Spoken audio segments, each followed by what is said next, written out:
Hello everyone, welcome to another Worlds Collide Wednesday here on the SpeedGaming Networks. We are in SpeedGaming 2 this evening with a Tonic C group from the Ultros League. We are currently in week 4. I am joined in the booth by Dwaya. How you doing tonight, Dwaya? I'm doing fantastic. How about you? I am doing good. I just jumped in last minute. Don't mind doing it. And yeah, we're going to see a really good race. We have a 4-way race as opposed to the 2-way race we had last week. And got some pretty good runners here, actually.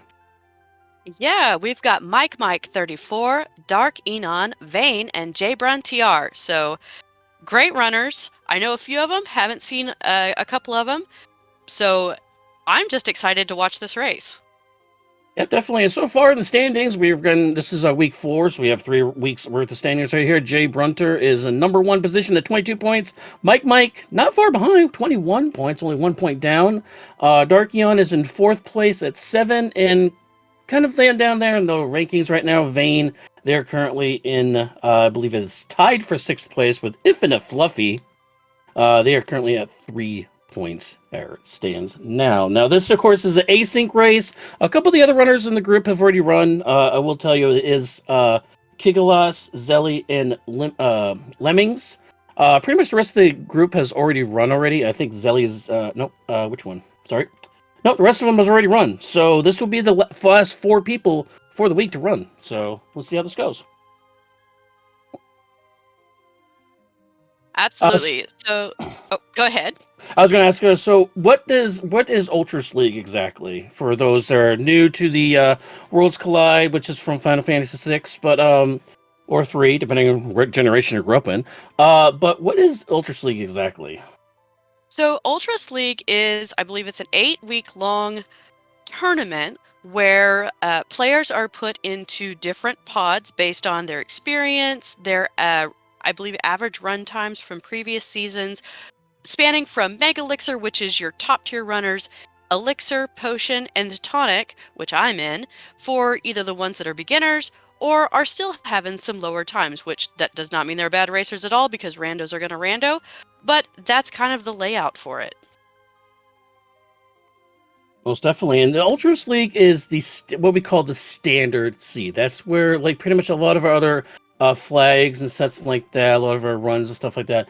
That's really actually where it based off of Uh, for pretty much our community. So yes, and with the flags for a standard Ultros League, the unlock for Final Kefka, going into Kefka's tower just like you would in the vanilla game, is to find 6 characters and 9 espers. Now, runners can get a little bit of a shortcut depending on if they find extra things to get to what would be the statue bosses in the vanilla game.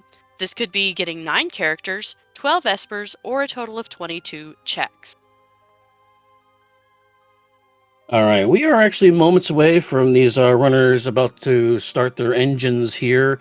Once again, we have Mike on the upper right, Darkion on the upper left, Vane in the lower right, Bruntiar in the lower left, and we are off and running like a thundering herd of Basset Hounds here. We see Edgar already on the screen. Also, Lock and Realm, a pretty good power group here. Lore on Lock, natural a jump on Realm, which you kind of don't want to see. You actually want to see that on Edgar. And I didn't see what's on Edgar. GP Reigns on Edgar. Ooh, that is a great startup of characters. It gives them quite a few varieties of checks there between what would be called free checks, which means they don't have to have a boss necessarily to get whatever the reward is, to even some grind fights in the Ozer's Mansion. And we do see a little bit of differentiation here. Fixed dice there on the throne for Jay Brunt. So that is pretty much a dead check there. No advance in scaling on the checks. Also, Experience Egg and Dragonhorn. Definitely going to take the Experience Egg over on Mike Stream. They are actually in the world of Ruin and Nar. So there's 2 worlds in Final Fantasy VI Worlds Collide. There's a World of Balance where the kind of game starts, and the World of Ruin, which is the second half of the game, and then World of Collide. You can switch back and forth between 2 worlds. Darkion's also going to go probably make that check for the experience sake. 13 checks on the Curse Shield. That's a little high. It's going to be a little rough. Although we do have a realm that does have a few early fights in that Ozer's Mansion, like you mentioned before. And that's pretty much where we're at right now. I mean, you never know. I've seen people uncurse that shield at 15 fights, so who knows? It all depends on what the seed gives you. Yeah, I mean, it definitely depends what seed gets you. Plus, you also need fights that kind of gives you magic points, I believe, that helps get rid of it. A couple of cool things about Curse Shield, though, is if you don't have Peace Ring or ribbons, as the Schwans mentioned in our tab. By the way, shout out to Schwans. They are working the background. They're the restreamer and tracker for us this evening. We do appreciate him doing that. But if you don't have a Peace Ring and ribbons, you can actually equip that shield halfway in after the battle starts, and you don't get the effects of it. So I think you'd actually get the defensive negativity effect on it, but you don't get the muddled or the countdown or anything like that. So Exactly. Well, that's a nice ice shield find in South Figaro World of Balance. all right. Yeah, I get some early magic there after a couple of fights. Okay, Now, not too much there in the returners and the chests there. That's a white dress for realm. Okay, that's not bad. Do we know, other than jump realm, what our commands are? Yeah, so it is lore on lock, which you kind of don't want to. You wish it was the other way around. And the other one was GP throw on Edgar. Again, you kind of would want that on realm. And we see evil ninjas on screen. When you see evil ninjas, you want to run. yes, they have a really nasty attack called Zombite that can zombify one of your characters, or multiple of your characters if they happen to do it twice in a row. These are nasty fights. I would not want to be taking this right now. No, if I was Vayne, I just run as fast as possible. Do not let go of LNR. You just run. Exactly. Not to mention, if you kill that retainer, it's going to probably do a trade-off, which is, again, going to kill off one of your characters immediately. Oh, come on, Realm, get out of there. Yep. And speaking of zombie status, Mike did find the Revivifies in the returner's hideout. So luckily we survived the fight. And we live another day. Exactly. Now, here's a question for you, Saberwolf. With the starting abilities that we have, what are you going to be looking for specifically? Well, Vayne did look through the lores. I was hoping for Grand Train or Quasar or Blowfish is actually pretty good too.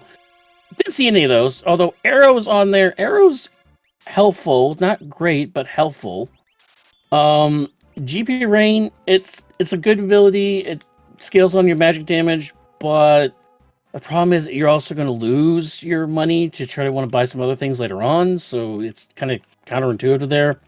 As for Jump on Realm, it's not great ability. She's going to have very high vigor. Somebody also noted in the chat that she only has 43 magic power, which is extremely low for a Realm start. So she probably got the lowest roll there for a Realm. But it will help if you're able to get procs off of weapons like a Pearl Lance or something like that to after she's done jumping. That would help in that area, though. But I don't think Realm's going to be jumping for long because she is known as, we affectionately call her the Murder Child, so she will be likely casting spells as soon as we get any espers, which we have not found any yet. No, we haven't, but right now they're kind of just in their looting and shopping phase, which is what typically runners do at the start of the seed, just to make sure that they can get that offense, get some defense, get some money, just so that they can take off. Yeah, definitely. And also because, although the other thing with Realm ability, because we did have that fixed dice on the throne. Fixed dice jump is a very effective way of doing things. You are going to get multiple dice rolls. Fixed dice, it is a gambler's, it is from the gambler. Possible very, very high damage, very, very low damage. Mostly it depends on where you level more than anything. But the damage does multiply from your jumping. So whatever you roll, whatever dice you roll for the damage you roll, the jump is going to increase that even a little bit higher. So you actually get a higher chance of increasing that damage further. And it's also armor or kind of defensive ignoring, along with the Atma weapon. But Atma weapon, again, not going to come online to much, much, much later into the run. That's definitely going to go to likely Edgar and like that. So yeah. Well, okay, so it looks on J. Brun's side, we're going to see, that is an Esper at Zen Thief. Not too expensive either, so we'll probably get that pretty soon. And then on Mike's side, we're seeing the South Figaro World of Ruin, where Edgar will get a discount in the shops.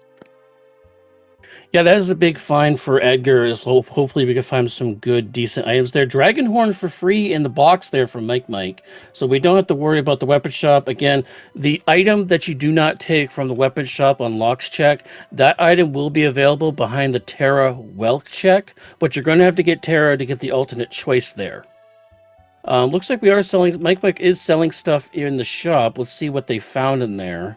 Must have found something good. Oh, yeah, I'm not Well, sure. power sash. Okay, well that does increase your damage output a little bit. Did find ice rods, and we're gonna buy a stack of ice rods. So that's Oh, early game for Mike. He's all set with that, so long as we don't find like an ice dragon or something that or Tritoch, something like that that actually absorbs ice that doesn't do anything. So and thunder shield in the basement too. There on Darkion's side. oh, nice. So here's a question for you, and chat kind of brought it up too. What about a Phoenix Cave play since progression hasn't went forward? Yeah, so that's the thing. With a Edgar Lock Realm start, that gives us 3 free checks. That is Edgar's Throne, Lock's Weapon Shop, and we always have Tease and Thief available to us at the beginning as a kind of I say free check, meaning you don't need to fight or do anything before it. However, Thief, you do need money, cash money, hard money, you know. So, but having 2 of the checks not be not give progression, which means it's going to increase the scaling, make the seed a little bit harder to play. That does bring Phoenix Cave in. Now, me personally, I don't like to do early play Phoenix Caves, because I want to be able to loop the dragon in later to learn a lot of spells from some good espers, like obviously Ultra, or Merton, or Fire 3, Ice 3, Bolt 3. I kind of want to save the dragons for those to learn those abilities immediately, and then I can keep going. But that does give you an option because you can skip the dragon. You just run through the cave. It'd be almost like a situation like Terra's cave, Terra's Esper cave on the other side of the army base. It's pretty much would be a similar check to that. You're just going to skip the dragon and just have to deal with it. Plus, the dragon gives you a good big drop too, so that's another reason why I try to do dragon. I don't know, but on Mike's side with those rods, it could be a play. If they get lucky with what the dragon is, say like a red dragon, that's pretty much an immediate win and great Oh, wow. experience and a good drop. Yeah, I think we have 2 thunder shields, an ice shield, 9 ice rods for Mike, and I do believe I saw a fire rod on somebody's screen at some point. So we might be able to do the dragon after all, especially if we get the earrings. If we put 2 earrings on Realm, even though she's on the lower side of magic power, 43 is not that low. But even though she's on the lower end, she can break a rod that is magic defensive ignoring damage at ice 2. So it will definitely put a good chunk of damage on a dragon or a boss. Yes, Phoenix Cave you might be right. Phoenix Cave might be a big play here. that's very true. We do have our first piece of progression from J. Brown TR getting the Zen Thief in World of Ruin. Chat says it was 7K, which is pretty incredibly cheap. Ooh, that is dirt cheap for an Esper, and looks like Mike's going to do the same thing. Sees the 7K, gets it. That's the Ragnarok Esper, like you mentioned. Don't know what's on it yet, but hopefully be some good spellage there. Oh, Atlas Armlet is actually good because it does help increase the damage of the Atma weapon. So an Atlas Armlet plus offering with an Atma weapon, that is chef's kiss right there. Also, we have a Minerva, so that's going to help deflect some of the damage on our target too. Absolutely. All right, Darkanon is going to break a rod to get through this really quick move fight. Okay, that's a good little quick little fight for them. You can get these quick fights. You're going to get these quick fights anyways if you go to the Ozer's Mansion. So doing these quick little fights, not necessary because you're going to get quick fights to begin with.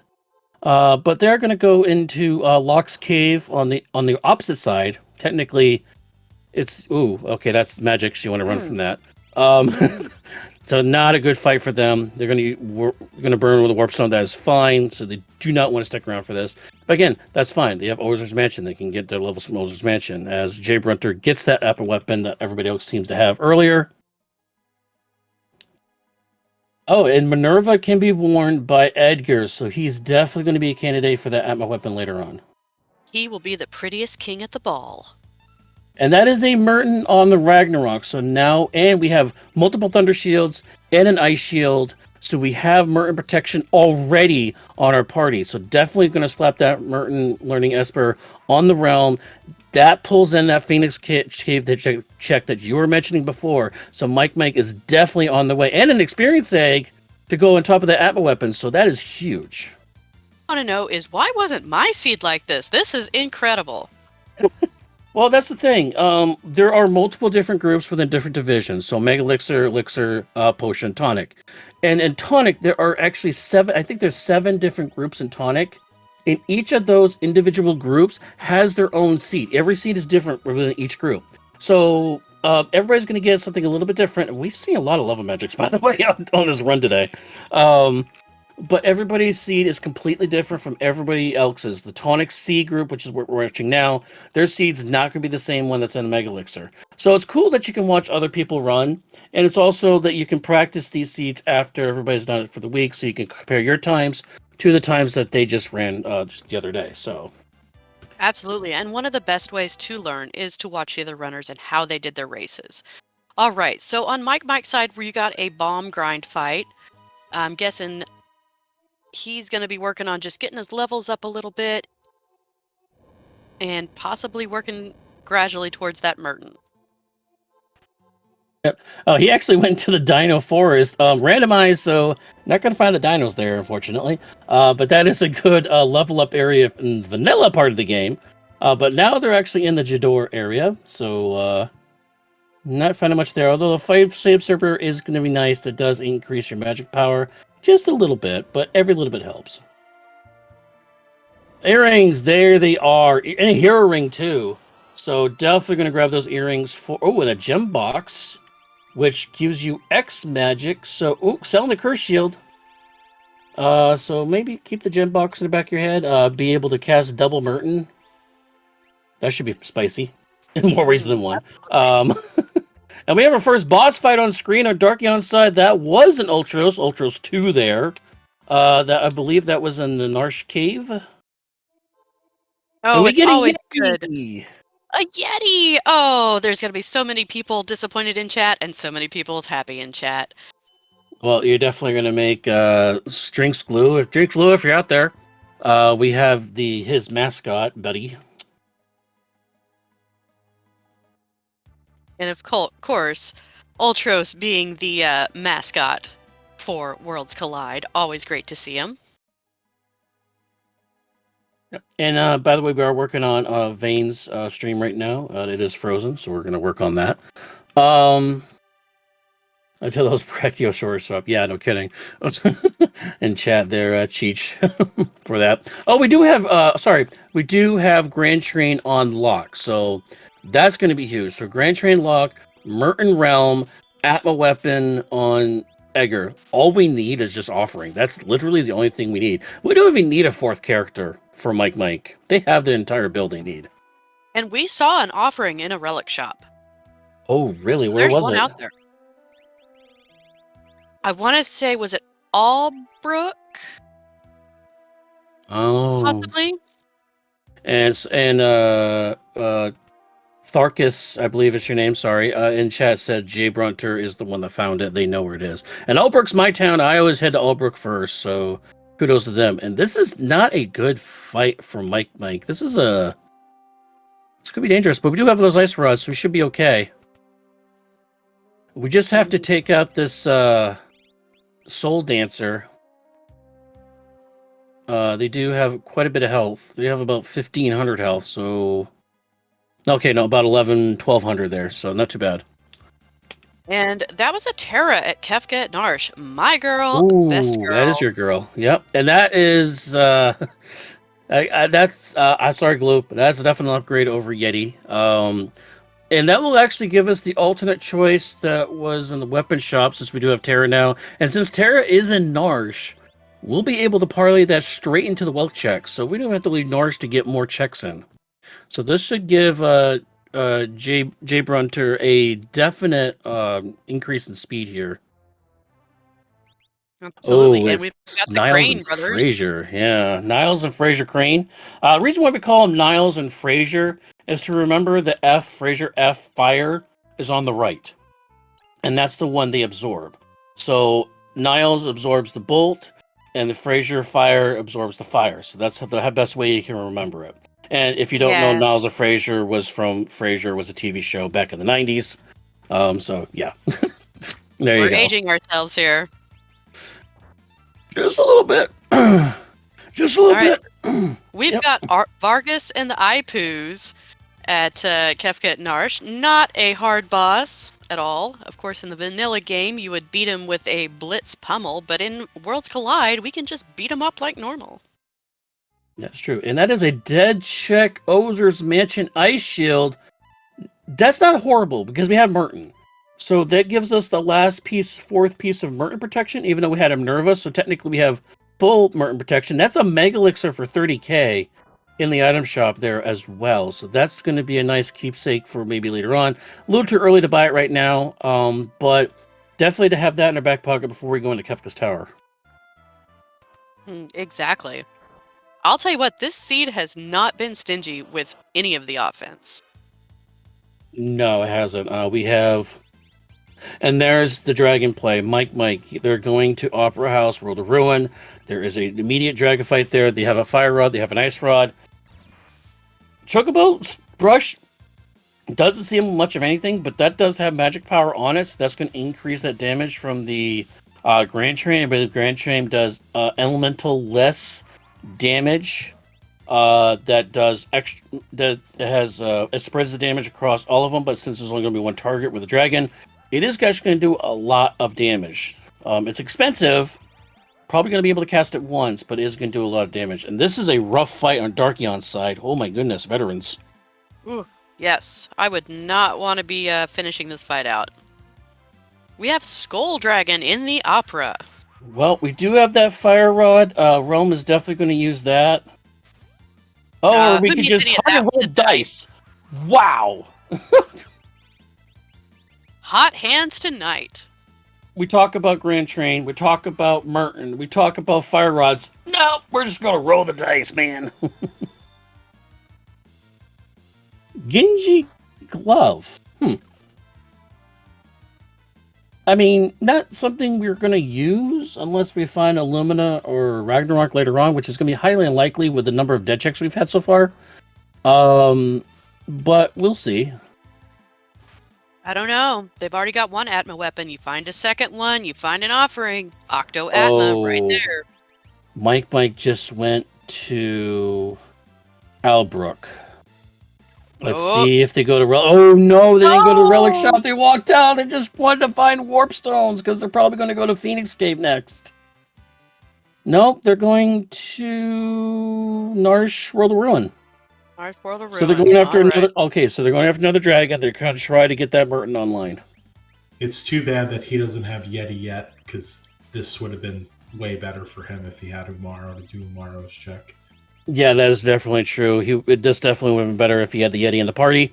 The Yeti, as we know... Oh, Behemoth Suits, that's huge for Rome. We would have definitely... we know that the Yeti is at the Narsh Cave for Locke, the World of Balance version. We actually have two Narsh Caves. There's the World of Balance version for Locke and the World of Ruin version for Edgar. Edgar wouldn't be a bad series of checks right now. Also, we also want to do Realms... Esper Mountain too. That's another option, although some people like to save it for later because that is what we call a peekable check, which means you kind of know what the reward's going to be when you peek your head into it. You'll see a character running out from the background there, or you might see a random NPC, which will tell you it's a character. I'm sorry, it's an Esper or an item. With the number of dead checks we've had there, it's a higher chance it's probably going to be an Esper there. And also, Mike, we're in the World of Ruins. We're not sure what the Yeti would be behind the Yeti check right now, unfortunately. I don't think anybody in the World of Balance and Narsh actually went up there and looked, so... I missed it when Jay Brun went for Kefka at Marsh. Maybe I'll rewind his VOD and take a look. BRB. Okay. All right. Yeah, I didn't see it either. Great work from the restreamer. Hey, watching 4 videos at once, he keeps us on our toes and keeps us honest, and we really appreciate him. Yeah, and again, Vane, video's frozen. We'll see what we can do for them when we get closer here. Blue Dragon, don't want to see it, but we have enough levels now, so we should be fine. We also have Bolt 2 on the realm, thanks to the Thunder Shield and Ice Shields, which do teach you the level 2 versions of those elements. And Edgar with the experience egg with fixed dice. I mean, he's scaling early game with the fixed dice. He's going to scale late game with the Atma weapon. I mean, come on. Man, that is beautiful.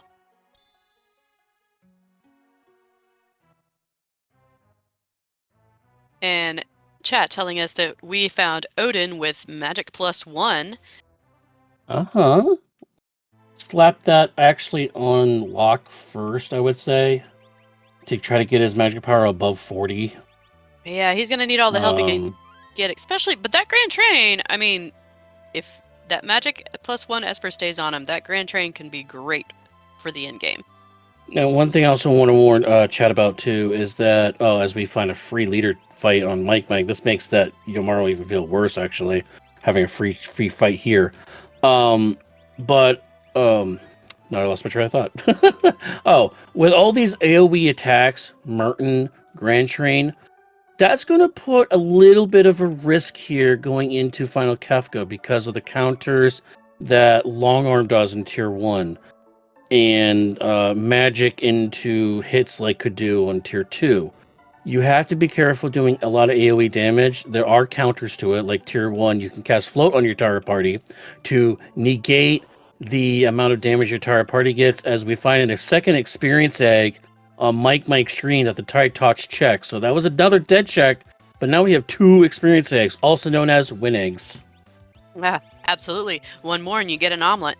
And down on Jfrun's side, we get Narapa, which, great thing about Narapa, even though she's got Reflect on her, one, like we've seen, you can break rods, which bypasses that Reflect, but also she is susceptible to instant death. So if we have any of that going on, she's a really easy fight. Yep, we do see a bit of an interesting fight here for G Brunter's side. This is Narapa. Unfortunately for this fight, you cannot cast spells on them. Grand Train would work, Merton would work. Well, next to Merton, that won't work because he actually absorbs fire. Grand Train does get around it, AoE spells get around it, but direct target spells, he actually has natural wall on him, which is Reflect. So that wouldn't work. Mute on a Bismarck Esper, that's going to help us later on in Tier 2 Kefka. Also for a White Dragon as well. That's what's good for Mute. So we do find an Esper there. Absolutely. That's one piece of the puzzle. Oh. Mike Realm doing very dirty things. 6,000 damage Merton there. Ooh, that is nice. And he gets his Yomaro after the fact. Yep. Oh no. Now the question is he going to go back? What would you do? No. Yeah, I don't think I could. It. Unless I was just really hunting for progression towards the end. I don't think it's worth it to make that climb yet again. No, if I was Mike right now, I'm doing Edgar checks. I know that Tara's actually... Oh, forgot where Tara was, actually. My bad. Tara's at Kefka and Narsh. Even though Tara's at Kefka and Narsh, which is probably one of the last places you'll look anyways, you actually probably would want to do Edgar checks right now. But Respawn checks is perfectly fine, too. That was a double ribbon in the side-by-side pots in Zozo for Tara's check. I guess they want to look. I guess the thieves there want to look pretty. I guess I don't know. I mean, well, they gotta have something going for them. They're pretty and witty because of their lies. So we have dueling Narapa on screen at the top of the screen. On the bottom of the screen, we do have J-Brunt here climbing their way through World of Balance Zozo. We'll see what this Vargas fight. It's Vargas, right? No, not Vargas. This is Dadaluma. This is Daddy's fight here. Well, let's see what we by got the way, here. level 12. Darkion is level 20s. Ooh, Pumbaba. The other muscle guy in this game. Yeah. He has got a lot of HP. A surprise, Narapa taking this long for Mike. Took a little longer than I was expecting. We'll see what levels they are here when they equip the Esper. But Darkion has double the levels that J-Brunt has. Level 28 on their level 24s and Edgar. So Mike, Darkion definitely way ahead on the level train here. Even though J-Brunt does have more Espers and 4 progression, Mike, Darkion definitely has more levels. Absolutely. So, funny thing about Funbaba, big green guy is actually weak to poison. You would never think it, Yeah. but that's what it is. Yep, so Bio, definitely the big choice spell to use for him. Ooh. As the realm goes down, does Curse Shield. Curse Shield is going to do extra damage against you, especially from spells. So you got to be careful with that. Absolutely. But he'll get his realm back up. Does Dark have the Yeti, or no? He doesn't have Tarot. He has Yeti. So we will actually be able to do the Yeti check after this Tritot check coming up. So we'll see what that is. Ah, yes. Because you know we're never going to see it on Mike Bike. Poor guy. And the interesting thing here, a lot of people like to do the Tri-Touch part first and then come back to the dragon, because if there's a really good spell on there, by the way, my girl, on the right side of the screen for Mike. I had to counter you. Of course you did. But some people like to do the Tri-Touch part first because it's a good spell on there and good possible leveling up a bit spell or stat. They do the dragon after the fact. That experience egg would have been that ticket there to do the dragon after getting a second experience egg to really jump those levels up more. But again, Celeste there in the World of Ruin Narsh K, which is an Edgar check there down in the engine room, where Vines usually is. So we'll see how this fight goes for them. Again, Darkion's about to get the experience egg off the leader. It's a pretty much free fight for them. Okay, so I want to get this question out there before we actually get Celis. Shoot. Chat and you, what do you want to see on your Celis? Ooh. Well, I mean the obvious choice would be Magitech, because when you do the complete entire Magitech, you'll get all the Magitech abilities besides the beams and the heal force. You'll actually get the Magitech missile.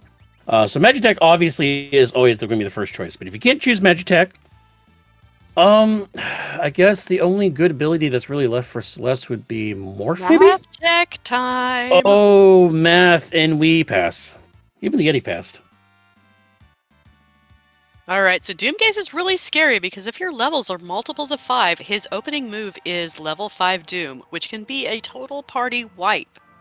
Oh, Realm with a little bit of allied damage there on the Yeti, although Yeti is going to be kicked out of the party after this, picking up the Celeste, who will definitely be a good Merton user, also can naturally use the Minerva, so we'll definitely have an easy Merton pickup here, as Darkion does go behind the experience egg. Tri-Touch there is going to check the monster in the box and find an aloe vera. You got to get the ointment out, because aloe vera is a zombie. It does go down to that. And Doomgaze go down thanks to the Merton. Yeah. And what's that Celis got? Rage. Oh no. So, okay. So that's actually bad, because that means Celeste cannot use the Atma weapon, because there is a bug in the game that with the rage and the Atma weapon sprite usage breaks the game. So in order to prevent that bug from happening for the Worlds Collide, we actually had to disable the rage user from being able to use the Atma weapon. So that was actually probably the worst ability she could have gotten. Now, if she does have Stray Cat, still could be a good use of her, though, so we'll see. I want to point out that was a third egg from the Yeti check. No way. It was. Double egg? Yes. And a spicy chicken. Oh my goodness. Oh boy. Get your spicy fires in the chat, y'all. Is this Cooking's Collide with all these eggs and chickens and Tritox and I mean, might as well call, instead of calling it SpeedGaming, we might as well call it the Food Network. I mean, at this point, right? By the way, did you figure out what the? Oh, well, you know what it is. It was a blank hole. So. Yeah, there was no character at Umaro. Okay. There was, unfortunately, there was no egg in the hole. No egg peeking out. Oh, that's another elemental shield for Mike. Oh, okay. Okay, yeah. So DJ we're just Talent, breaking these at this another point. one. Another one. Another one. Oh, it's again. This seed is handing out eggs and shields like candy. Well, okay. So another indication of, your seed's going good when your levels are almost equal to the amount of time you've been playing. Mike's Edgar is at level 30 now. So when your level, like I said, when your levels are almost equal in the amount of time that you've played, you're running a very fast seed. Absolutely. Oh, we found. Okay, whoa, wait, time out. Shadow? When did we get Shadow? Shadow was at Zozo Tower. Oh, okay, yeah, we missed that because of all the action on the top screen. My bad. So, okay, so Shadow. So we have a lot of characters. Not finding many espers, though. But Shadow would be huge. Actually, Celeste is huge because the first two parts of Celeste from Magitech facility is going to be espers. Shadow also, their first two checks on floating continents also going to be mandatory to be espers or items. So we definitely would want to do Celeste's Magitech checks soon. Also, if we got Shadow, same thing. Jaybird are actually doing well. We have not seen this yet. Is not a character. It is a French vanilla Tritouch, though. Yes, it is.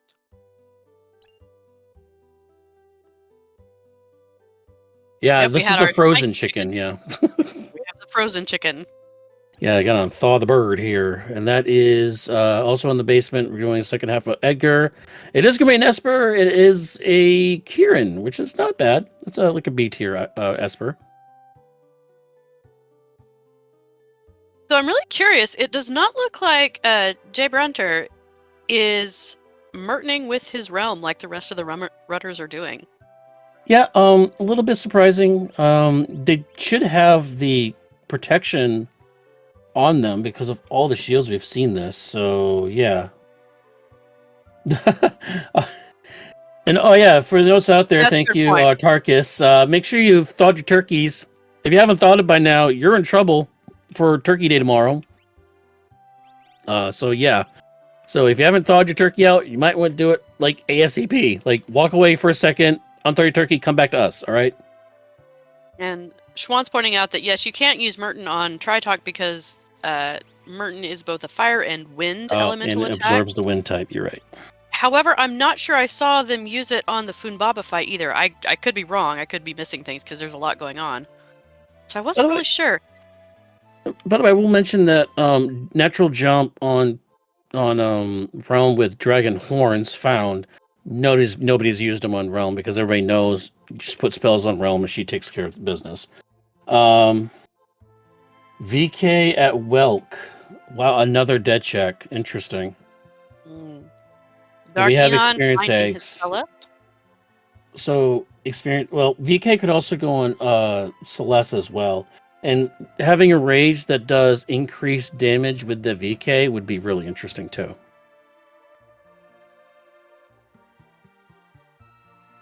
Mike Mang actually looks like going into the basement of South Figaro now.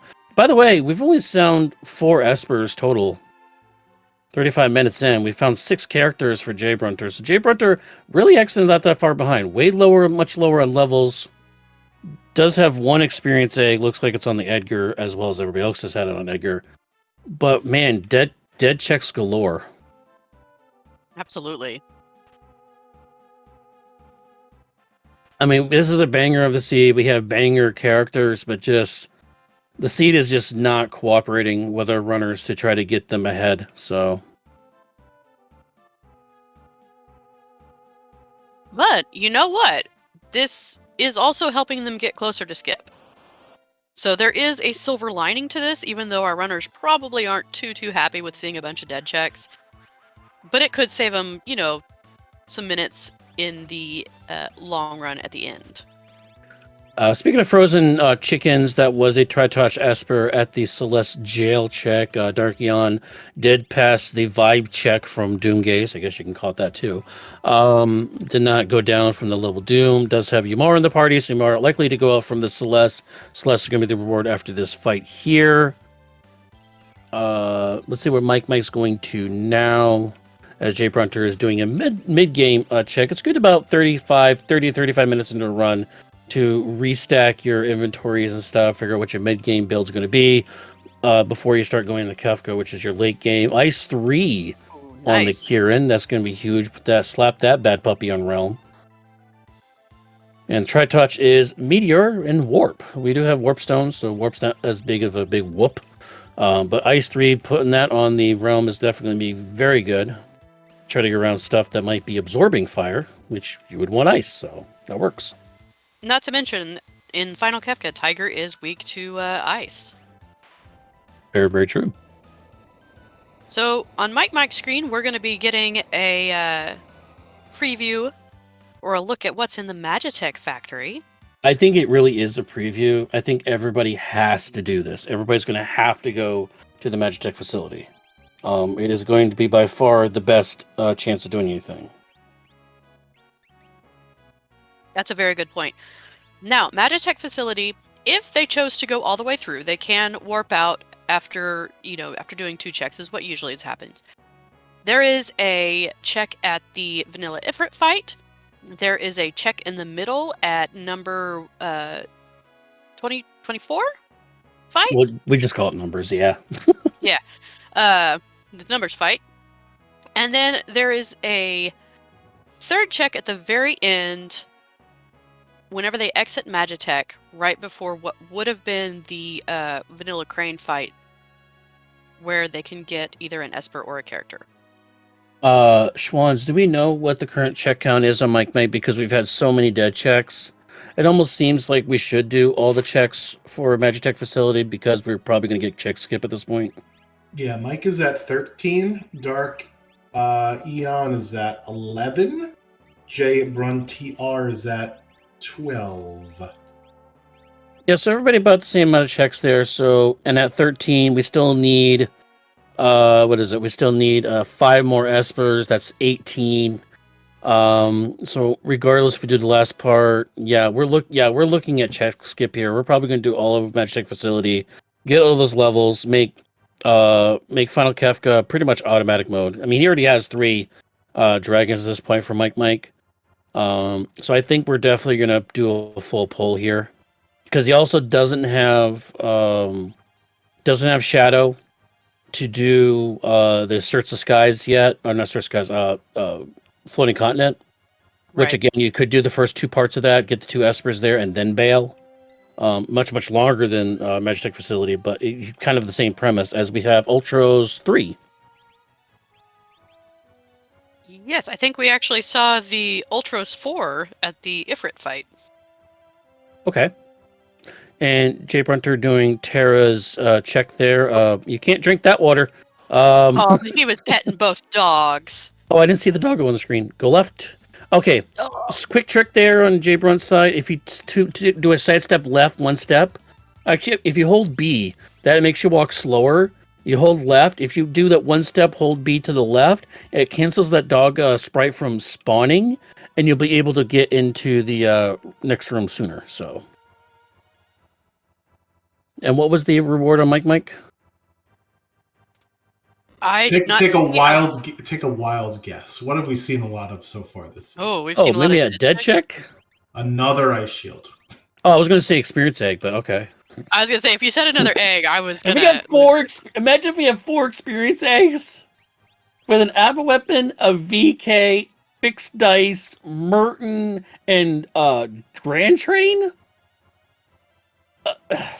Oh, That would one shot Kefka. Kefka wouldn't even go to Goner stage. at that point, I'm pretty sure I want to move to Tonic Sea and just play their seeds.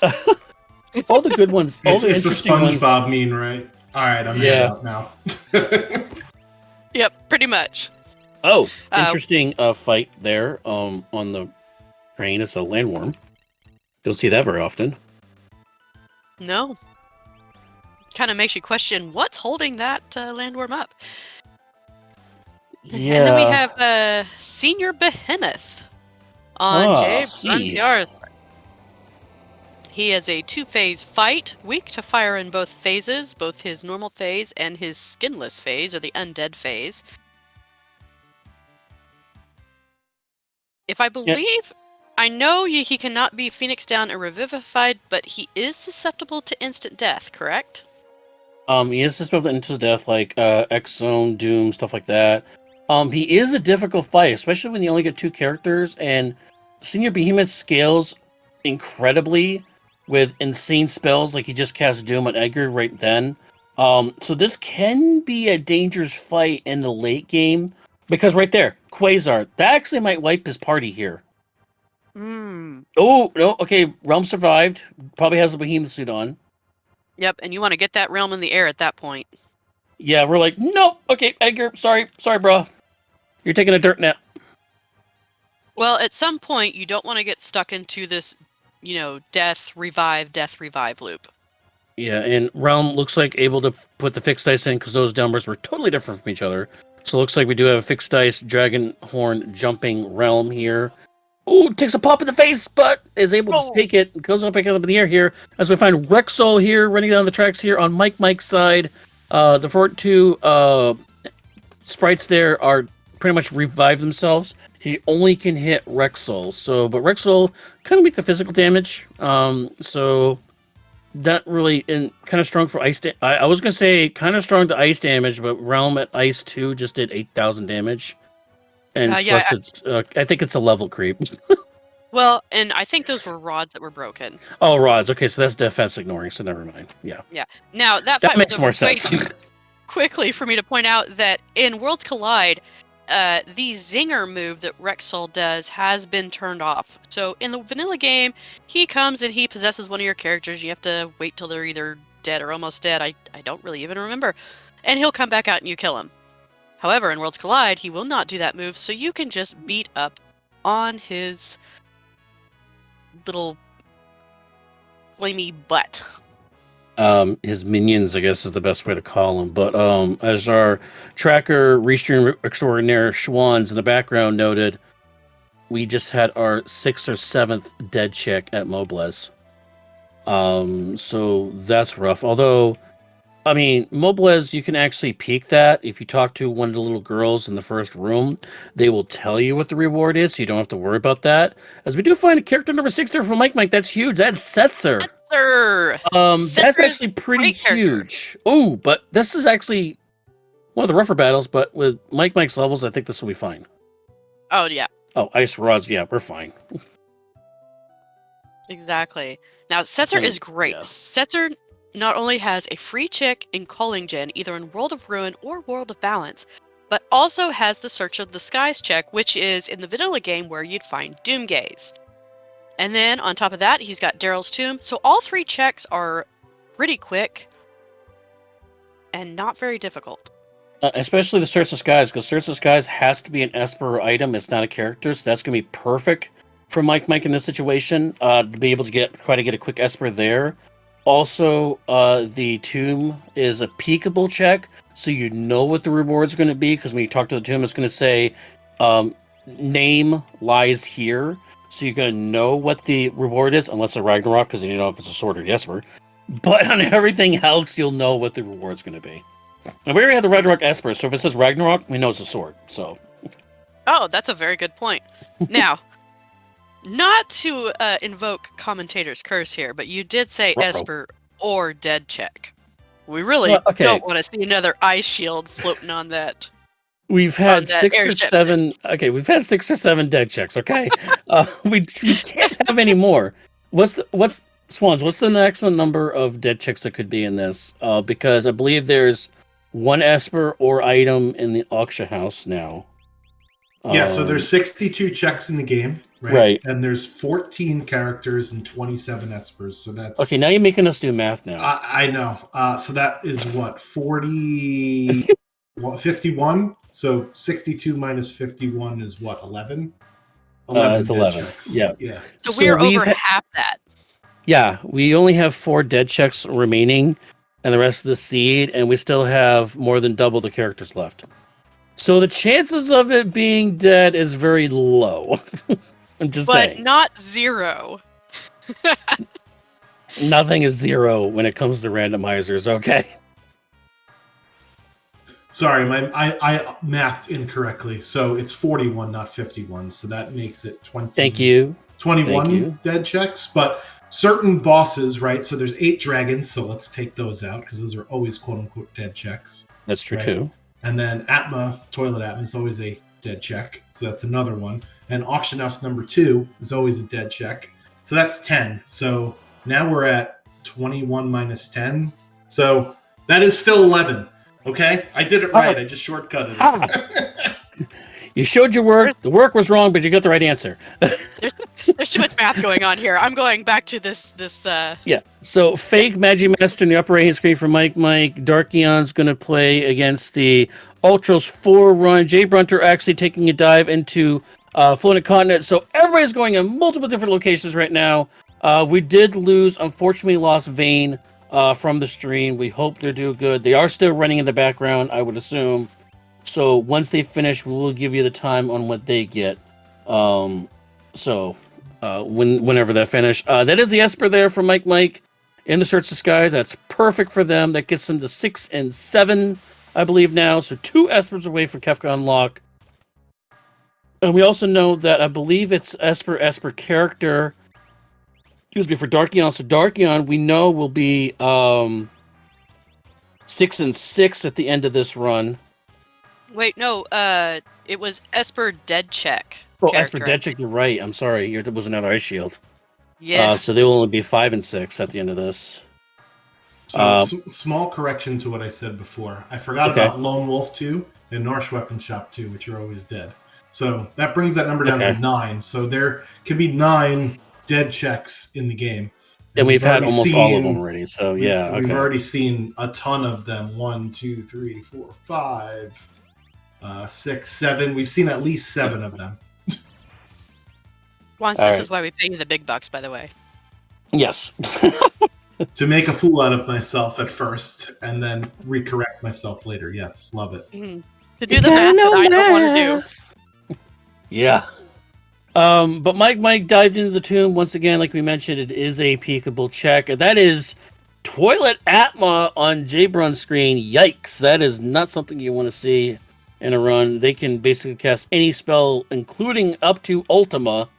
So we'll hope that they can go through a fight. By the way, double Atma weapon Genji glove offering on Jbrun's Edgar. Oh, you love to see that. Yeah, especially hopefully they have like the Snowbuffler or Minerva on them, something that really is going to help them physically being in that front row. So we can hope. Oh wow, 7,500 damage, Ice 3 out of Terra. Woo! That was beautiful. All right, so we're about to see what's at the end of Tomb here. Gauntlet's not bad. So, yet another correction. We start with 3 characters, so I forgot about that too. It's Cyan, it's another character. Oh no. So if we add 3 to the 9, that's 12. 12 dead checks, and I'm pretty sure we're good there now. Okay. Barbies with Marshall. In case you're wondering why we don't see Lobos sitting in front of the Marshall. 1, I guess he's hanging out with ladies. 2 is that we randomize the double creatures that could be paired in front of Marshall just to make the fight a little bit different, a little bit more difficult. Because, granted, Lobos are a very easy fight. Lobo monsters are very easy to fight against. Wow, we're not even going to see what Cyan has. We don't even want Cyan in the party, not when we have the 4 of the 5 best characters in the game already. But that's why we just kind of randomize it just a little bit to make Marshall just a little bit harder. And I want to correct something from what we said the last week about Marshall not having AoE attack. Marshall actually does, I believe, have an AoE attack. It is Wind Slash. So I believe that is possible for them to have an AoE attack. So yeah. And we're immediately going into Doma Dream, it looks Yep. like. Yep, and that is another possible 2 espers, maybe 3 with a character or an item at the end. So just by doing Dream is going to allow Mike to, well, for one, get all the sword text in the game, which none of them has sword text, so we can forget that part. But it is going to count as 3 checks. I believe they're probably at, I'm going to say, what, they're about 15, 16 checks now? 19. I think. 19? So this gives them 22. So this will give them skip and unlock at the same time. Very high chance of getting both. Honestly, that would make it worth it. Dome the Dream is one of my 100%. favorite checks in the game. I don't know how I would have felt getting it this late, but honestly, yeah, if this plays out, that's great. I mean, yeah, you don't want to see it this late. A lot of people would have done leader into Mount Zozo with a dragon mixed in for a little extra level and last second spell learning. But this is perfectly fine. It gives you all 3 checks in one spot. 2 of the checks you actually get back to back at the end of it. 1 killing the boss, and you go back to the throne room. So in the end, half one, dozen the other.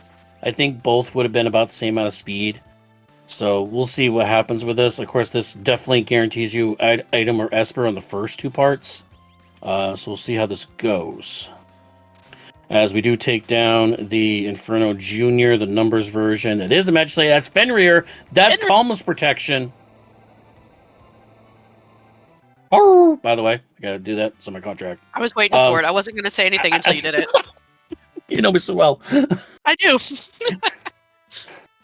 That's a go-go! So this is big. Oh. So if this is one of the 2 remaining dead checks, that means Mike will not have Kefka unlocked. They'll give him skip, but not Kefka unlock. Oh, and Gogo's never a character I want to see. His check is awful. And Mike, I think, did the puzzle wrong. Oh no! Yeah, he didn't do the puzzle right. Unfortunately, it's far right, far left, far right, middle, far right, far left. But hey, he did get through on the floating continent. Okay, that's easy. We don't have a Yeti to mess this up. Of course, we can't fire Merton. I don't think Jay Brunt's been using Merton though. Looks like Darkion's on the tail end of the Magitech facility here, fighting the Stoogers now. He'll get his Setzer. But going back to Gogo, Gogo's good at the beginning of the game if you get a lot of rods, because he can mimic the rod without wasting the item slot of the rod. So he's actually pretty good with that, especially if you double up earrings on them. Also good to mimic like stuff like Ultima, and that's a character at the end of the Floating Continent. That's a Mog. So Jay brought a completely different path. That's a health Mog, so that's pretty cool. Oh man, this is great. I am loving this diversion. So what we need to have here for Mike is after this boss fight at the throne room, it has to be an esper. If it is a dead check, that means they have to do leader or Mount Zozo or some other check out there. Fire 3 on Fenrir, that's kind of cool. It's a fire wolf. Probably would have put that on Realm, not Lock, but that's okay. But Realm does have Merton, so whatever.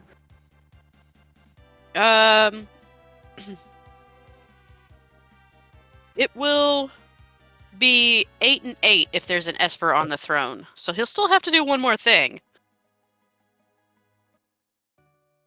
I believe. Or it'll be 9 and 8. Yeah, he'll be 8. Well, if it's an esper on the throne after this, the extra check there, he'll be at 8 and 9. And you'll have both the skip and the unlock. But this has to be an esper after this, on the throne after the fight. So we'll see. And this is actually not an easy fight. This is Guardian. He can hit pretty hard with those shrapnels like you just saw there, and there is damage over time affecting the characters. I have not seen any type of healing except for that Mog we just picked up with the health ability. So we might have to take a peek at what shields we're wearing on our characters and try to cast those tier 3 spells on our characters. We've got healing, it's just not an immediate easy healing. We got to do some thinking for that one. I will point out, though, that if you are running an Atma user and a Merton user, be sure to put that fire shield on the Atma user, because that will constantly heal them up to maximum health, which means they'll constantly be able to do the maximum possible damage they can use, too. So, And even though so we had a another tip scary there. start with it, Guardian went down. Okay, well, this is not the moment of truth. Moment of truth, we know this is going to be go-go reward. It's what's after this is going to be the question.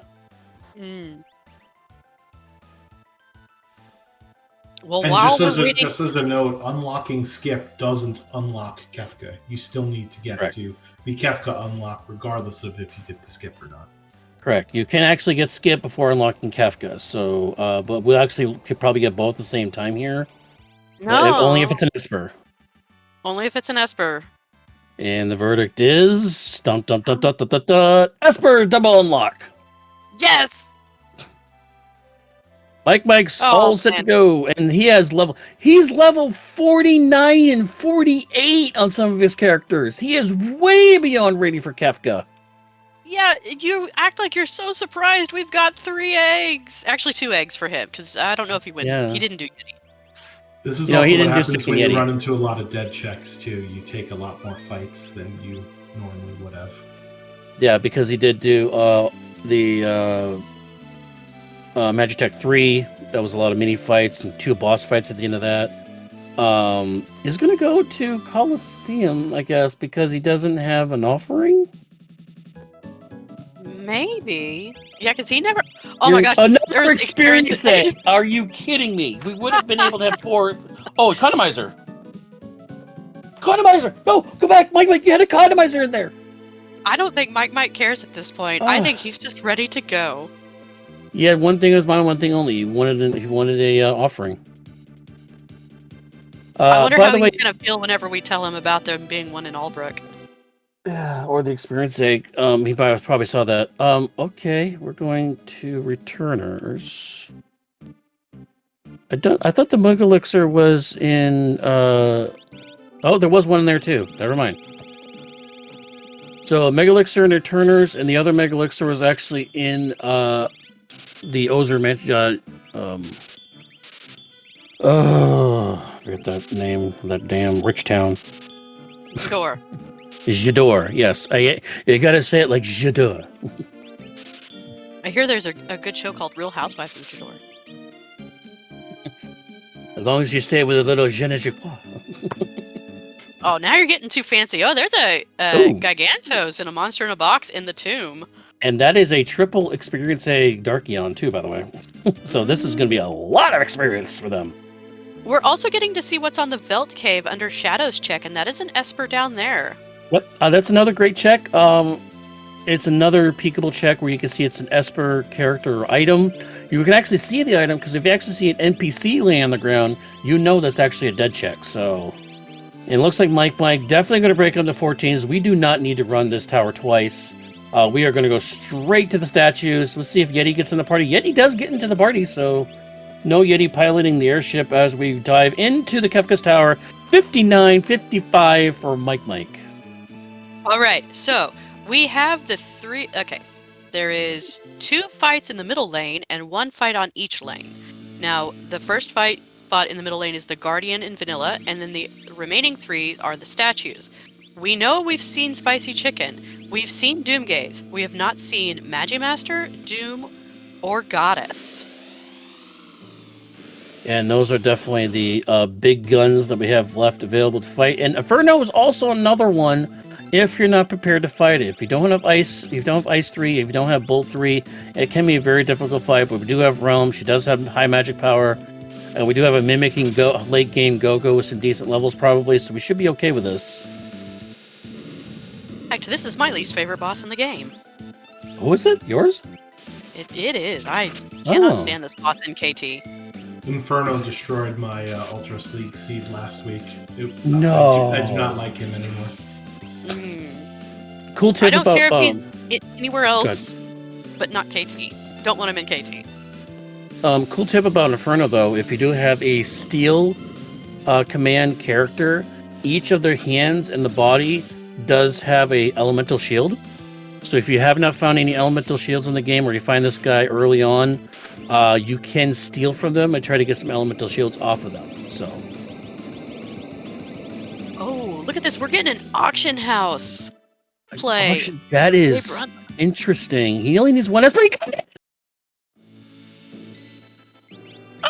I never get that good luck. That's amazing. Holy smokes! That means Jay Brunter just passed Darkion. When he buys his esper, he'll actually be in second place here in this race, as Darkion has to go through the entire dream sequence. He doesn't have enough money. He doesn't have enough money for it. Oh no! Money. Oh no! Oh no! Oh no! Oh man, you gotta make sure you got that cash money, homie. No!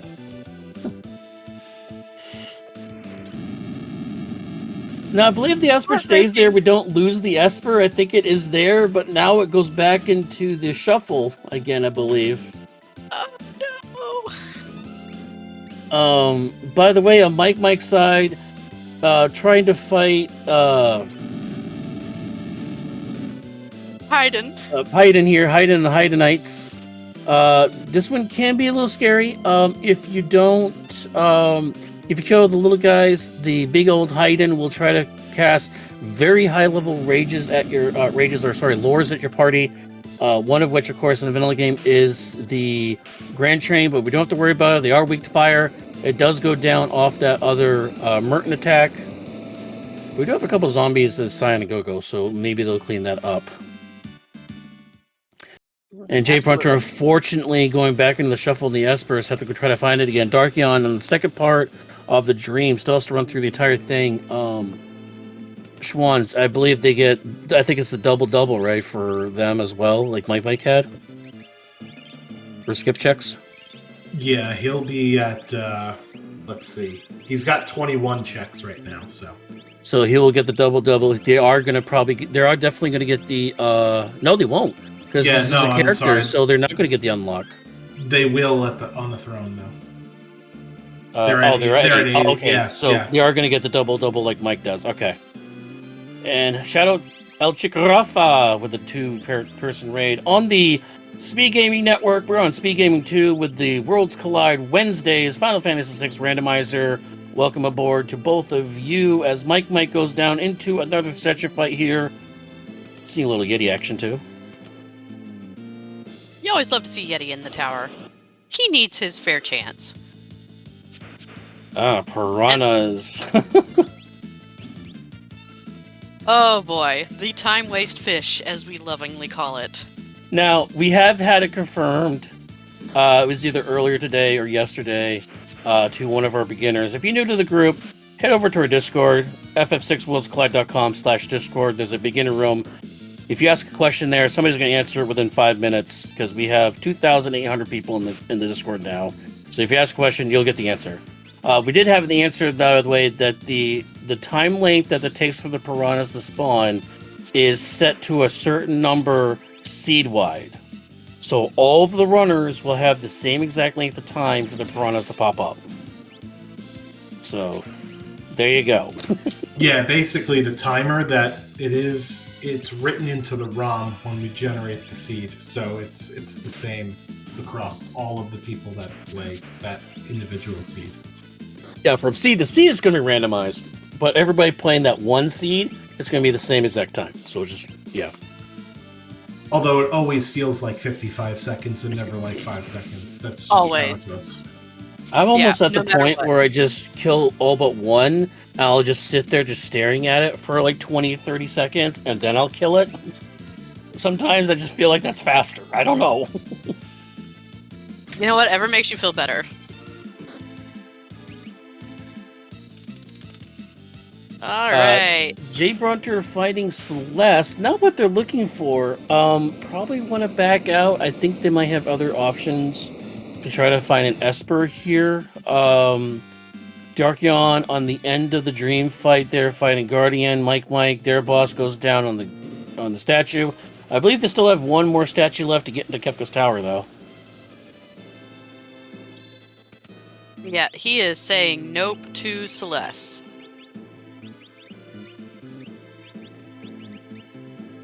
which we know that her basement was a dead check, so that wouldn't have been an easy solution right there. Yeah, that would have been a free but not clean solution. Yeah, you're right. Exactly. And we also know that the first two Imagitech, there's one Esper, but there's not a second one. So Yeah, again... And by the way, Schwanz is reporting to us they're at 19 checks right now. So whatever the check they get for an Esper here would be... Oh, please tell me you're not doing... He's doing Let the River. Oh, no. Oh, boy. Please tell me he had a better check to do. Oh, no. Well, he had better options, but not in this seed because World of Ruin Norse is all dead, right? So right, he could have done that, but this is actually safer for him. Oh boy, oh boy! And he also did Kefka Norse for the Terra, so put that feather in your cap too. As, all right, yep. Darkinon got his unlock. I mean, this does give J. Pronta levels, though. I mean, it does give him that. As Mike goes up to this last stage. Oh, no! Oh, it's a Magimaster! Do we have Berserk? We don't have anything for this. Oh, no! And Celeste can't use ammo weapons. I think he might have to back out and go back in. And he already blew his skip. Oh. So he may have to run the entire tower now. So is he gonna full party to? He has no choice. He has to because Celeste can't use ammo weapons. I saw Berserk on one of the espers somewhere, so he's just got to learn it. Okay. Oh, there it is. Okay. Whoo. Oh, good. It's still going to take some time, though. It's still going to take a little bit of time. We're okay, though. We're okay. So it's not a total loss there. As, by the way, Darkion about to dive into Kefka's tower. Approximately it's going to be around 108. We're going to call it about 45-50. So they are technically about 9 to 10 minutes behind Mike. Wow, J. Printer not even bothering with a save before the fight here. He's got that dog in him. Yep. Oh, well, he's actually at the first save, so you want to do it with the second save anyways. I still believe he's got that dog in him. Yeah, you can do a Merton opener, but after, well... You could do the Merton opener, but I'm not sure what you'll be able to do after that. I mean, the only thing you'll be able to do is hope you had maybe retainer for shock, I guess, on Celeste. Fixed dice is an option. Can either of those characters... Well, Setzer can wear it, of course. Well, Setzer can, because that's a natural weapon, yeah. But Celeste cannot. And she cannot use the ammo weapon because of the rage condition. So, unfortunately, this is one of the only two options they have at their disposal. And this is not what you want to see if you try to learn stuff with.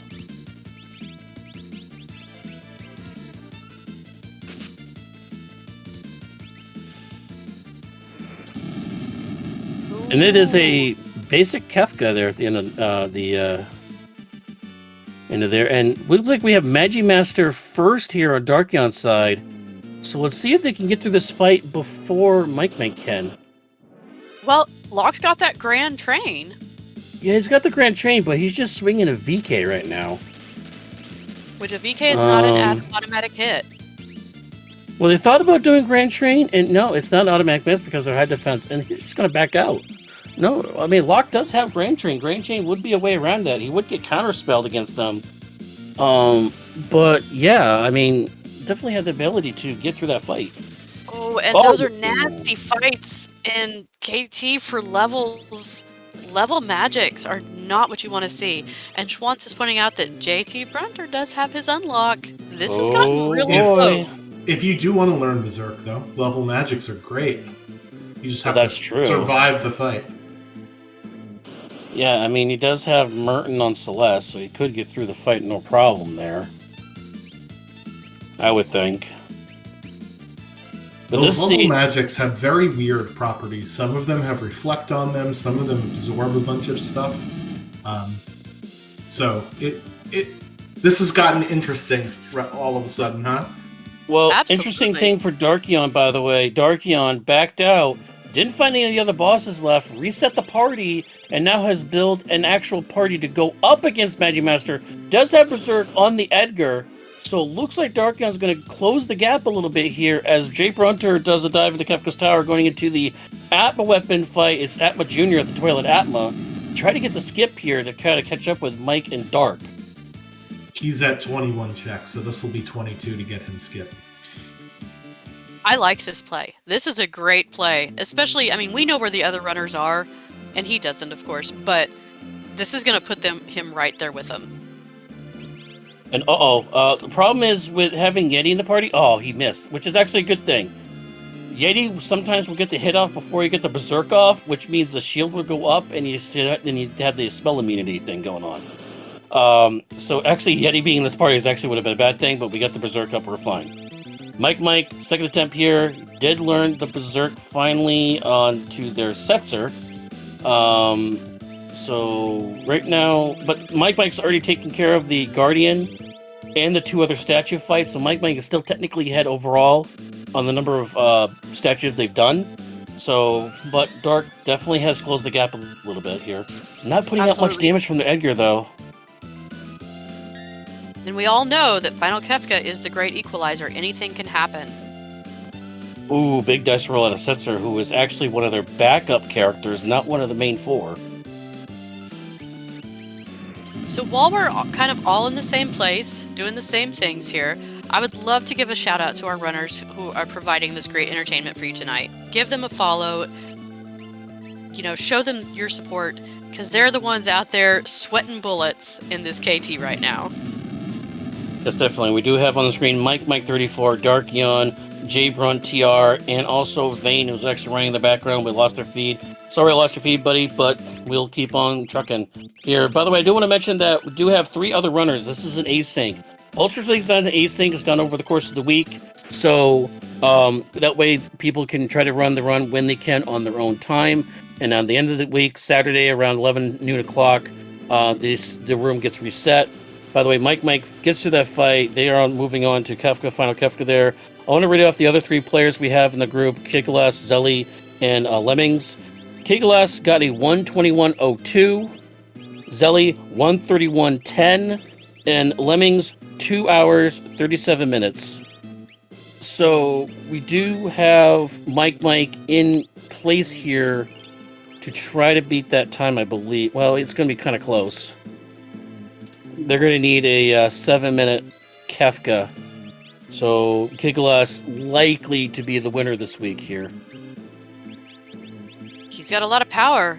I don't know. Got a lot of power. I mean, I was, by the way, if y'all saw me last week, thanks for watching last week. I did do Kefka in 6 minutes and about 47 seconds, so it is possible. The unfortunate thing about Kefka is a lot of the time is out of your control between transitions, between the different tiers, Kefka coming down and then his glorious godlike form. So there's some things you can't control. Yeah, and also some of it's also RNG for like the Atma swings. I got lucky. Atma's hit the right target I needed to at least 3 times, so that also carried me through.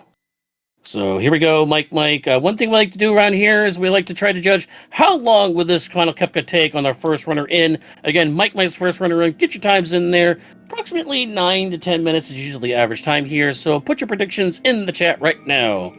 And we'll write down what the start time will be for them, and we'll base it off on that. The closest winner, well, you get a pat on the back. How's that?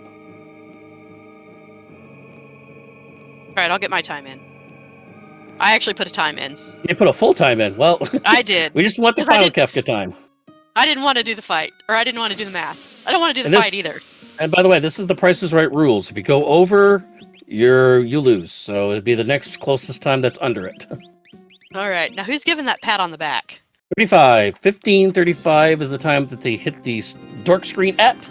So that's where we mark it at, and off we go. And we got Kefka Tier 1. Why don't you go for it? All right, I'm going to explain Tier 1 real quick. Tier 1 has 3 parts. You have face, you have short arm kind of in the back, you have long arm in the front. Face is weak to fire, long arm is weak to instant death, and the short arm just hits like a truck. So you definitely want to take face out first, otherwise if he's left alive at the end, he will quake your party.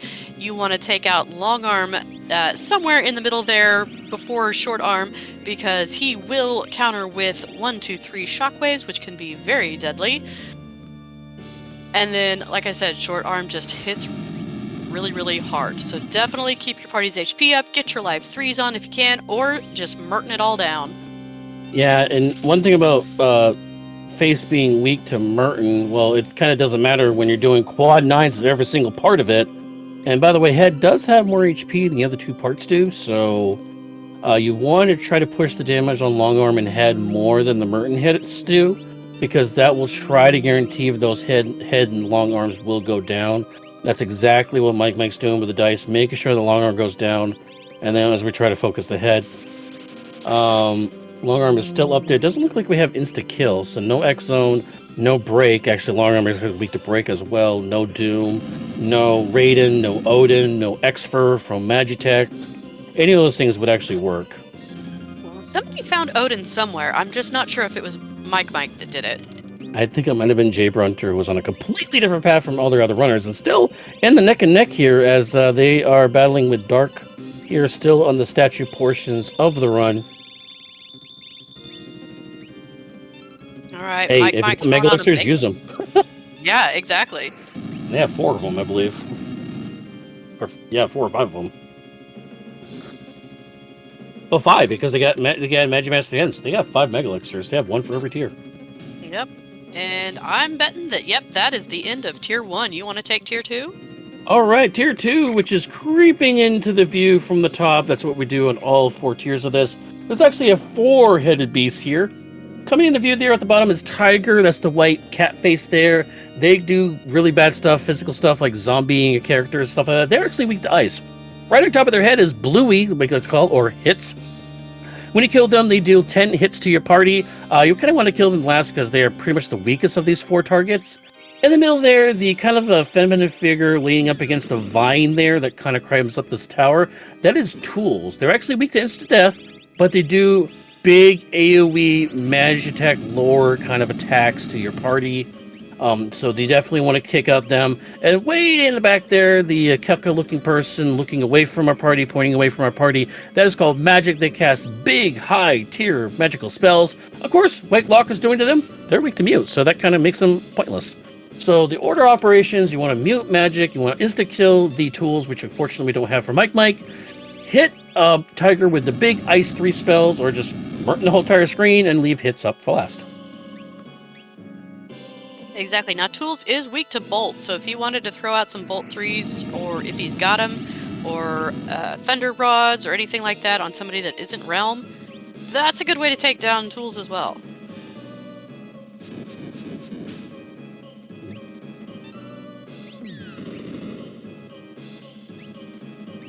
Somebody in chat also noticed that the Curse Ring was in the chest somewhere. Curse Ring does teach X-Zone to one of your characters. It does take a little while. Kind of like a Paladin Shield almost, or the Elemental Shields that teach spells on your characters. But that would have been another option to try to learn it though. So. All right. Well, that's hit down. We're getting the 10 hits animation right now. Yeah, you want to be careful with that. Is that healing? No, okay, that's weird. It looked like it was green. And you want to be careful with this a little bit because the dangerous combination here is magic dying just before hits does, and magic casting Demi on your entire party, lowering their health down to like a quarter, or has a quarter in your party, and then hits coming in to take out the rest of your party with those hits. But we're through that, and we're up to tier number 3. Tier number 3 has 2 parts to it. It has Girl, which is the feminine figure in the back, and it has Sleep, which is the relaxing guy in the front.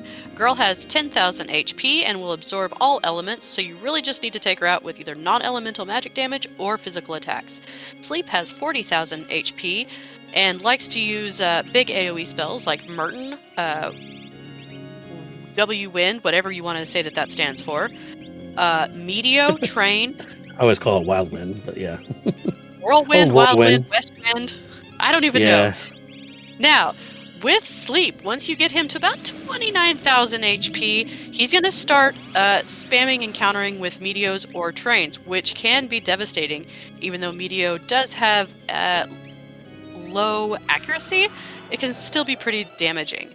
But if you can get through that, his last attack, when he dies, will be Calmness. Now, this is what we're talking about whenever we say Calmness Protection. Fenrir, Golem, or Phantom, if you're really good, and Life 3 will keep you from falling to Calmness, which is an instant death physical attack. Those espers will block physical attacks. So of course, although we haven't seen it now, if you lose a character in between tiers, they are gone forever whenever it starts to go up. Just gonna update you also on the Jay Brunter and Dark head-to-head match here that we got going on. Unfortunately, Magic Master, their meetup with Jay did not go very well for Jay. They went down on that. Darkion just starting out Kefka on tier 1 there, and heading up there. Now, one thing I want to say about Phantom and how I talk a little bit with Phantom, if you're good, use Phantom. The problem with Phantom is when you do disappear your party and you don't do the right amount of damage, and Sleep does counter with a Meteo. If you're invisible, Meteo is 100% chance to hit your party. So you have to be very careful when you use the vanish disappearing act thing. So Exactly, and I've already talked about how I don't do math, so... Yeah, the mathematicals there. Yep. Also, one thing you know is that what Mike's doing, he's doing what's called weight tricking. You see a little countdown clock on top of Edgar's head. As long as you sit in the menus, that kind of freezes the time of the game. So make sure that duration doesn't go down. It looks like this is their last chance to try to take out Sleep here. Does get the Calmness. Fender is already up. Don't have to worry about the clock countdown. And we're moving on to tier number 4. Great job, Mike, on timing that. Right across, Dark Inan is on his tier 1, so not too far behind. And there's always a chance, because Kefka, the big bad boy here at the top of the stack here, our final boss of this whole entire game, is going to descend from the heavens and attack our party. Now, there is basically 4 stages to Kefka here. First stage, he casts Fallen One the entire party. It drops everybody's HP down to 1. However, if you do enough damage to him, you can bypass that, making him go to the second stage. Now, the second stage, he starts counting, when he gets low health, he starts counting you with some big damage attacks, like Hyper Wing, or, I forgot what the big blast one is now, top of my head.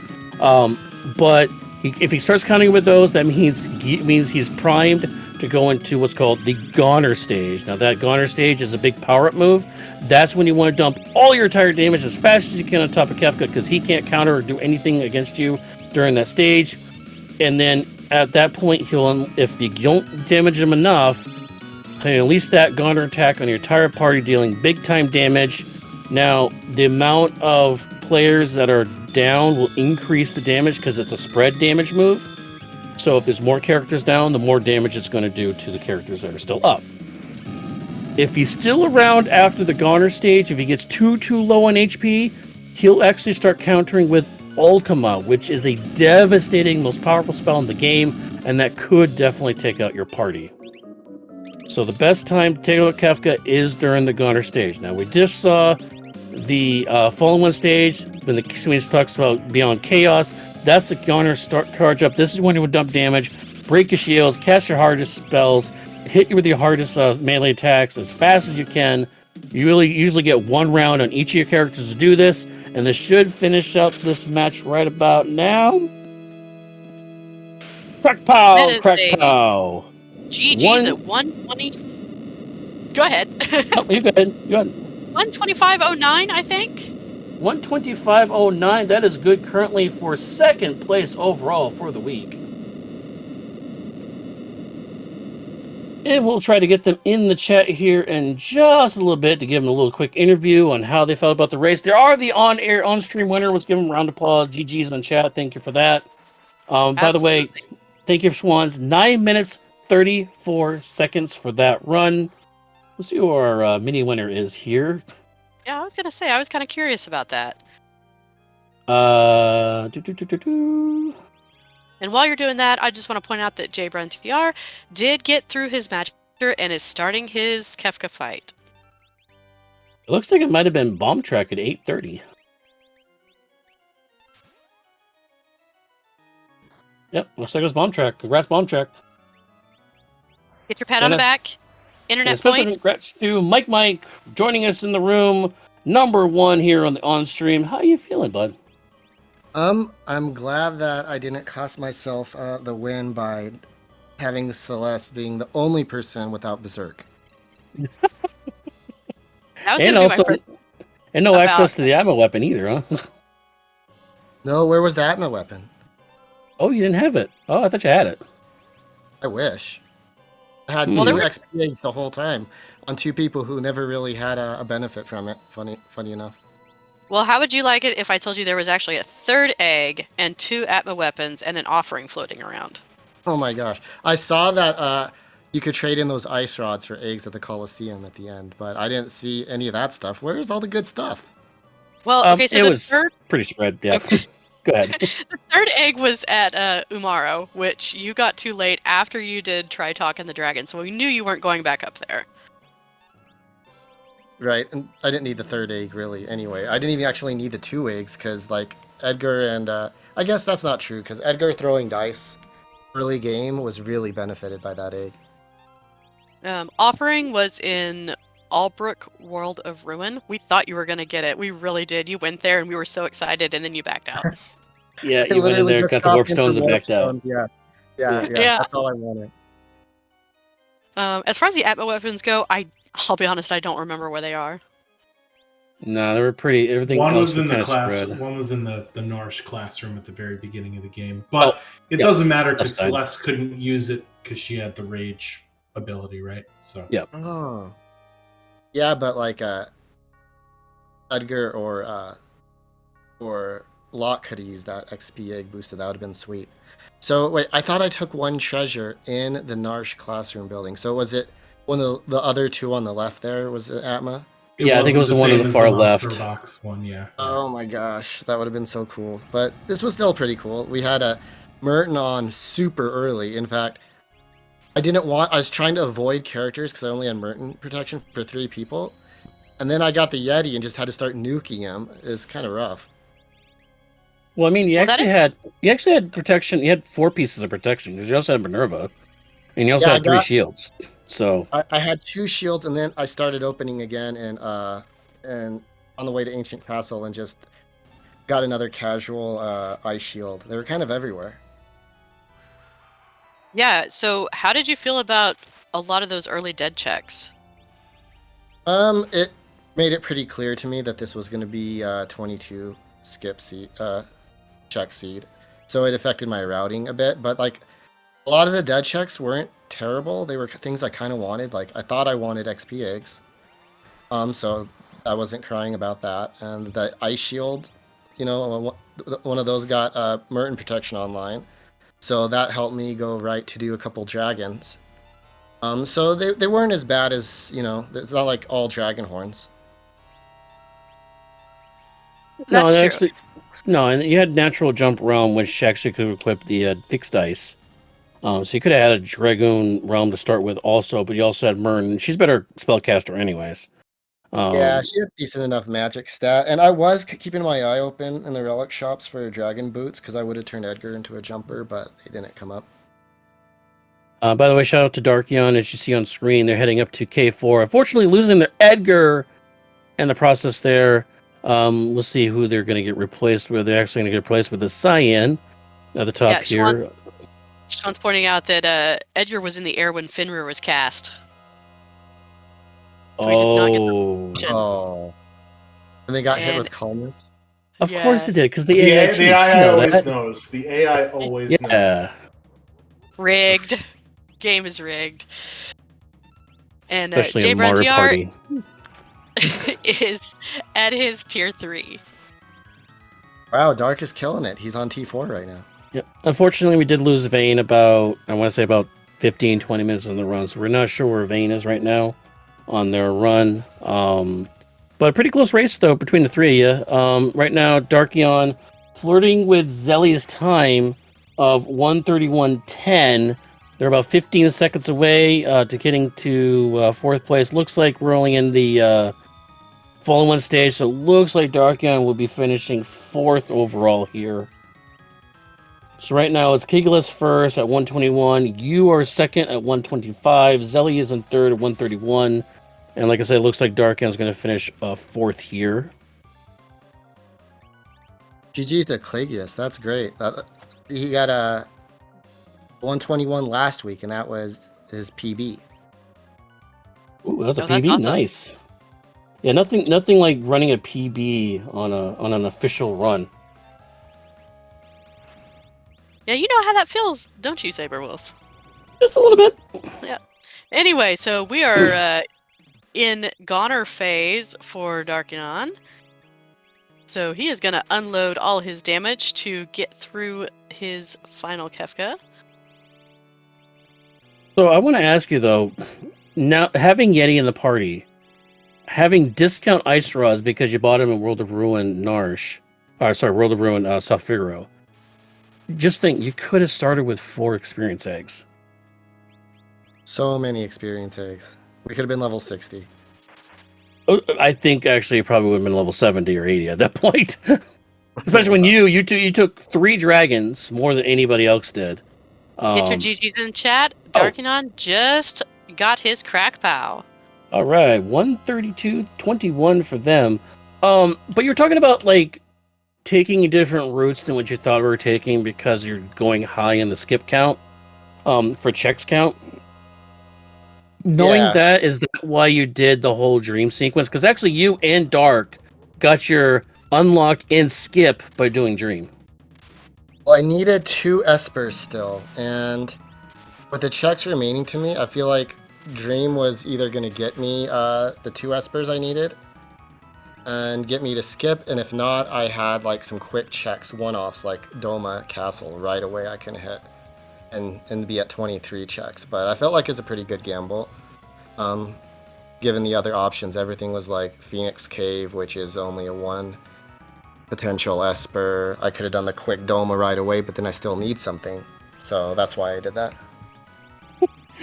While you're answering that question, Jay Brunt having a staring contest with Kefka, trying to wait for him to go in the Goner stage. By the way, his Edgar, double Abba Weapon Genji Glove offering for them. 28,000 a turn. Yeah, and that's the crack pow for them. 133.42. GG's. Yeah, so I was actually going to ask about the Coliseum play at the end, but I guess it sort of makes sense when we were rattling off all the things that we had in the seed. What were you looking for in the Coliseum that you didn't sort of see there? Literally any big stick to go with all my XP egg boosted locks and Edgars. Like I know it's probably not the most efficient play, but I really wanted them to be able to punch things hard. They deserved it with XP eggs, and instead they're just utility characters, kind of throwing some dice casually and casting mute. It was a sad fate for them. Did you see the economizer in there? I did, but I mean, I was gonna go buy 4 mega elixirs, and that was my healing plus MP plan. So you had stocks and mega elixirs. That's all. Okay, cool. Yeah. And I got 1 more bonus wand. Thanks, Magic Master. It gave everybody some trouble, I think.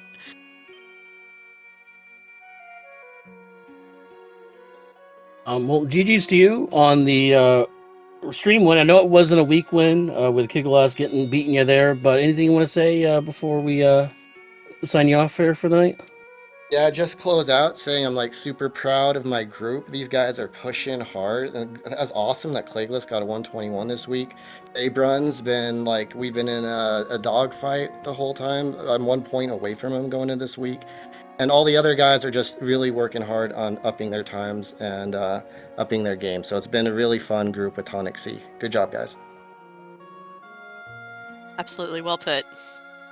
Definitely. Thank you for the run. We're now joined the room by Darkion and I'm going to say Darkion. I hope that's right. It's close enough. Thank you. Okay. Oh, close enough. All right. And Jay Brunt also in the room with us. 1 minute apart for the two of you. Completely different pathing, by the way. Mike, we'll keep you in the room too. You and Dark pretty much took the same pathing. I want to talk to Jay Brunt real quick. That was some crazy pathing. You end up getting Shadow, going to Floating Continent. You did Latte River. You also went to the auction house for that unfortunate heartbreak there. Talk about the run a little bit. Yeah. I mean, I try to do things in the most logical way for me, I guess. But yeah, trying to find the last few espers. It's kind of a desperation mode. That explains the Letty River play there. And then the feels bad moment when you go in the auction house and don't have enough money. Well, actually, it ended up not being that bad of a play because honestly, half the checks, the other half checks you had were all dead checks. You all had like 7 dead checks at your disposal for this run. It was a rough run as far as Jack's techs go. But Dark, by the way, did it feel weird having to do Dream at the end, towards the end of a run, more than towards the middle or beginning of the run? No, honestly, I'm still fairly new to the randomizers, so nothing feels normal or weird to me, except maybe having 3 Okay. experience eggs. That was a little weird. I'm not used to that. That feels weird for me too. I have yet to have that happen. So Is that the official number for an omelet? I forget. I believe it is. Yes. Well, I mean, if you want to have more eggs, apparently Mike did go to Coliseum and found that ice rods could be traded for more experience eggs. So yeah. You might say it was an excellent seed. Oh God. You ask questions now. I'm walking away. I got very excited to watch it. Thank you, Schwantz. Thank you for having my back with the egg Don't puns there. encourage this. So I have a question for Jay Brun. So you actually you took advantage of the natural realm with jump with the dragon horn. I think you were probably the only one that did it. I know Mike had Merton going on. Dark, I think you might have done the same thing, but honestly, my memory's already getting a little fuzzy. So what made your decision there to not throw Merton on realm like you would normally do with a higher magic stat? Honestly, it completely slipped my mind. After seeing her natural jump, it just felt right to put the fixed dice on her and the dragon horn and hope for some better rolls, but she just wasn't having it. I mean, but that's rando being rando. Because fixed dice jumper like that can really work out well for you. Yeah, it's unfortunately not the seed. It happens. Again, rando's gonna rando, and fixed dice, commonly known as scam dice, are gonna do that occasionally.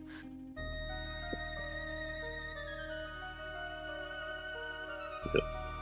Doing it over, I probably would have, since you did have a high magic stat, probably put more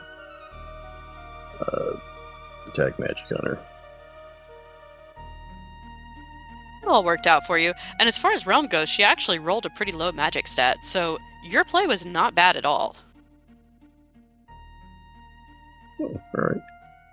Yeah. I'm sad I didn't see as many experience eggs as other people got.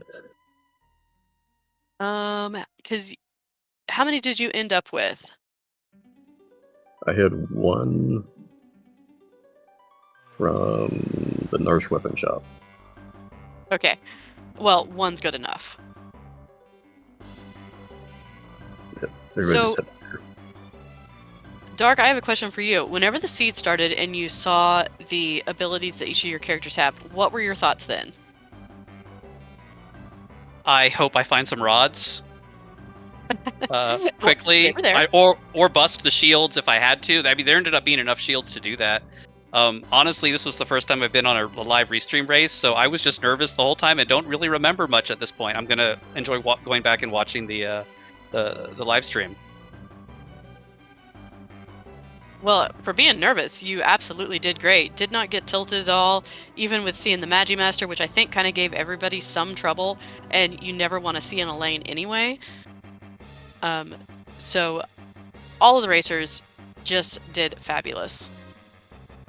Obviously, also want to remind everybody that in Ultras League, the worst 2 placements you do throughout the run, your best 6 times, or best 6 placements is what counts. You're able to drop 2 of the lowest ones throughout the 8 weeks.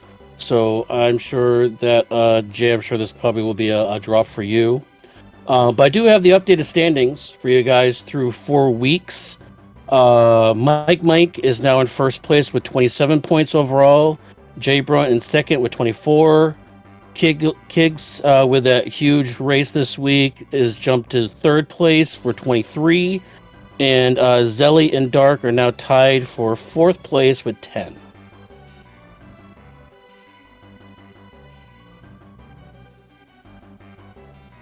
All right, so I have a question. Dark, is this your first Ultras League? I did the last Ultros League, but then life got in the way, and I didn't play between 6 and 7, so I kind of came back and felt like I was starting over. Oh, okay. Well, how are you feeling? How are you all feeling? Because this can go to Mike, this can go to Jay Brown, this can go to Dark. How are you all feeling about this Season 7 Ultras League? I think honestly, I would have to practice a lot more and put up some good positions for the rest of the season to really consider myself in the contention for the top 3.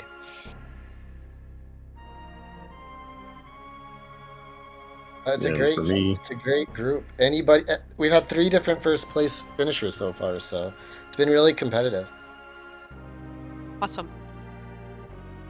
And for me, I was in Ultras League 6, and I had no idea what I was doing. So I was pretty much last every race. But then going through the Moogle Cup, just vast knowledge from Knuckly Kong made me a lot more confident in my racing here. So that helped a bunch. Awesome. Yeah, and you- That's really good to hear. Yeah, and you mentioned the Moogle Cup. I want to give a shout out to anybody out there looking to try this Worlds Collide out. What the Moogle Cup is for the new players that might be new to this type of randomizer. It gives you an ability to match up with a mentor and learn how to race these races against other players of equal learning status. And you actually go through an entire tournament with you and your mentor. I know Dwaya was my mentee for the last tournament, and she finished in the top 8. So kudos to her, and she's gone leaps and bounds after that whole entire series. So if you want to learn how to run this, you want to get a ton of knowledge, probably the Moogle Cup's going to be the best thing to do. We run it every time we have like a whole group of people that want to learn how to do the runs and stuff like that. So once we get a whole batch of people, that's when we set up a tournament cup, and we'll just run it with a whole bunch of mentors. So be sure to check that out. Again, ffserverworldscollide.com or /Discord. You can jump into that if you want to learn how to play this game. Absolutely. And we are always looking for new people to run with. As was mentioned before, everybody is super helpful, wonderful community. This is my first randomizer community to really be in, and it has been a blast. So I would suggest that if anybody has any interest at all, even if it's just casual play, jump in, join us, say hi. And also, there's also a weekly seed we do for the Ultras League. Everybody has their own groups for the Tonic Potion, Mega Elixir, and Elixir groups. We do have one seed. We call it the Underground, because it's a underground unsanctioned tournament, where everybody across all those tiers will play all the one same seed as async throughout the week. Right now, we're affectionately calling it the Sploof, because the naming of each of these race rooms are randomized of letters and numbers. It just happened to be SPLUFF. So we're affectionately calling it Spluff this week. So if you want to try to race other people, see where you stand with some of the big runners, where you stand with some other people in your group or other groups that you're not be part of in Tonic or Potion, it's a good place to try to run with everybody with your friends. So check that out too as well. Absolutely. Do you have anything else, Saber, or any of the runners, Schwantz? Let's start with the runners first and Schwans.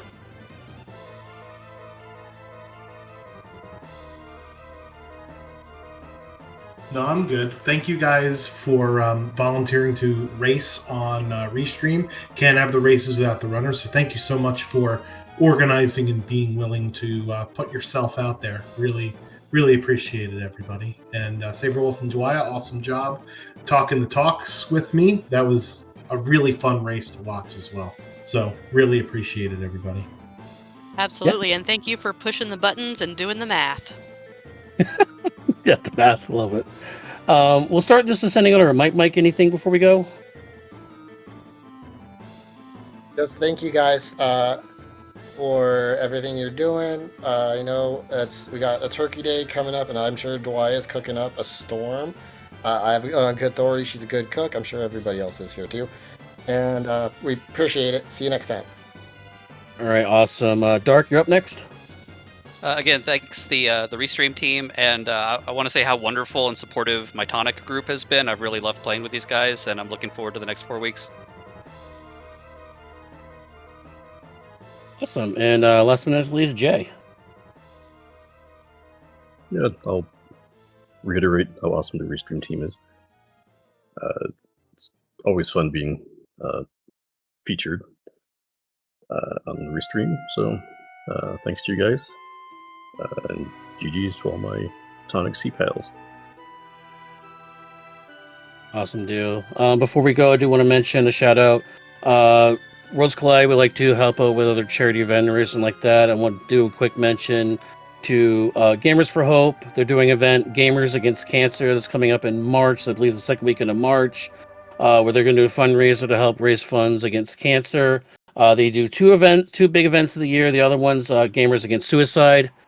This one coming up as Gamers Against Cancer 2025, so be sure to check that out as well. Our Final Fantasy VI crew will be running not one, but two possible runs for that event, so please check that out. Again, that's going to be March 14th through March 16th. So that'll be for a great cause, and you can see some more randomizer runs and other game runs for the action, too. So be sure to check that out.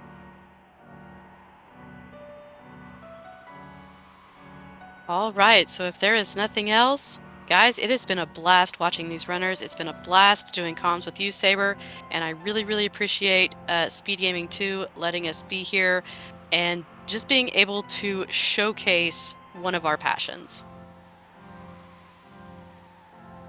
Yes, definitely. And thank you for joining us tonight. And we'll see you again every Wednesday, Worlds Collide Wednesdays, right here on SpeedGaming. Be sure to check the schedule and see which channel on SpeedGaming it will be on. I'm Saberwolf. Shout out to Dwaya. Shout out to Schwans. Also, our runners to Darkion, Jay Brunt, Mike, and of course, Vane, who was in there for a little bit with us too. Shout out to all of them. Thank you very much and have a good night. Bye.